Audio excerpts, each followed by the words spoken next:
Matthew chapter 5. One day as he saw the crowds gathering, Jesus went up on the mountainside and sat down.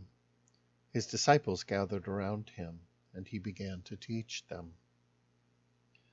God blesses those who are poor and realize their need of him, for the kingdom of heaven is theirs.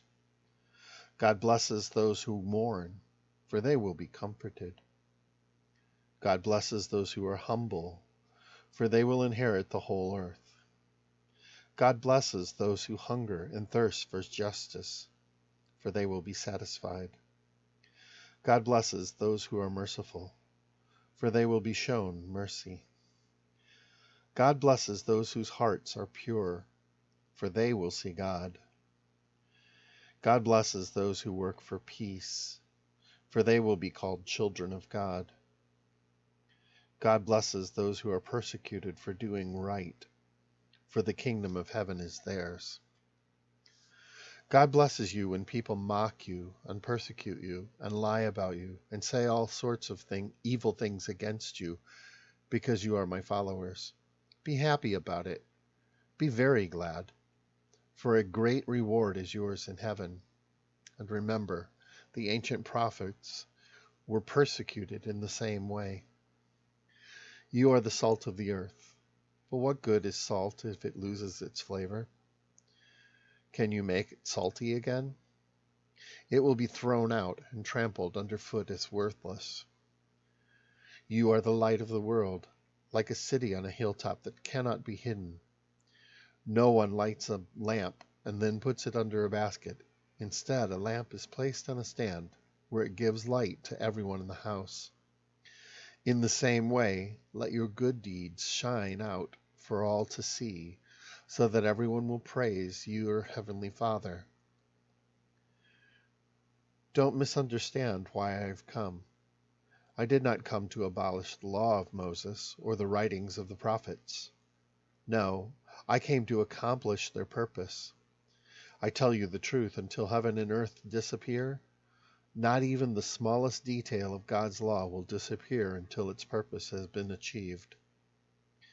So if you ignore the least commandment and teach others to do the same, you will be called the least in the kingdom of heaven. But anyone who obeys God's laws and teaches them will be called great in the kingdom of heaven. But I warn you, unless your righteousness is better than that of the righteousness of the teachers of religious law and the Pharisees, you will never enter the kingdom of heaven. You have heard that our ancestors were told, "You must not murder. If you commit murder, you are subject to judgment." But I say, if you are even angry with someone, you are subject to judgment. If you call someone an idiot, you are in danger of being brought before the court. And if you curse someone, you are in danger of the fires of hell. So if you are presenting a sacrifice at an altar in the temple, and you suddenly remember that someone has something against you, leave your sacrifice there at the altar. Go and be reconciled to that person. Then come and offer your sacrifice to God.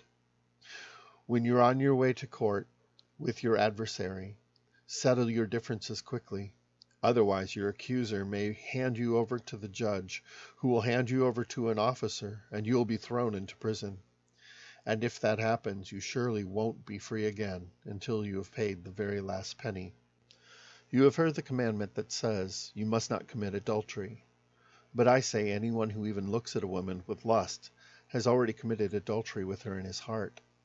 So if your eye, even your good eye, causes you to lust, gouge it out and throw it away. It is better for you to lose one part of your body than for your whole body to be thrown into hell. And if your hand, even your stronger hand, causes you to sin, cut it off and throw it away. It is better for you to lose one part of your body than for your whole body to be thrown into hell.